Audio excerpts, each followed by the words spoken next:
છેલ્લા 3 દિવસથી doctor Jayeshbhai પંડ્યાના hospital નજીકના વિસ્તારમાં મરેલા પશુનો નિકાલ ન થતા સ્થાનિક લોકો ભારે મુશ્કેલીમાં મુકાયા. છેલ્લા 3 દિવસથી ડોક્ટર જયેશભાઈ પંડ્યાના હોસ્પિટલ નજીકના વિસ્તારમાં મરેલા પશુઓનો નિકાલ ન થતા સ્થાનિક લોકો ભારે મુશ્કેલીમાં મુકાયા હતા.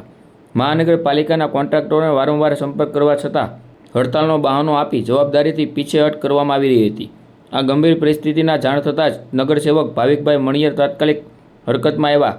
તેમણે વિભાગના અધિકારીઓ સાથે કડક વાતચીત કરી અને આવી બેદરકારી રાખતી એજન્સીઓ સામે કડક પગલાં લેવા સૂચના આપી. માત્ર સૂચના સુધી સીમિત ન રહી તેઓ જાતે જ સ્થળ પર પહોંચ્યા અને મરેલા પશુને તાત્કાલિક નિકાલ કરવાવી લોકોને મોટી રાહત અપાવી. અમારે અહીંયા 3 દિવસથી કૂતરું મરી ગયું હતું. મ્યુનિસિપાલિટીમાં ફોન કર્યો તોય આવતા નહોતા. પછી ભાવિકભાઈ મણિયારને ફોન કર્યો, એની ટીમ આવીને લઈ ગઈ.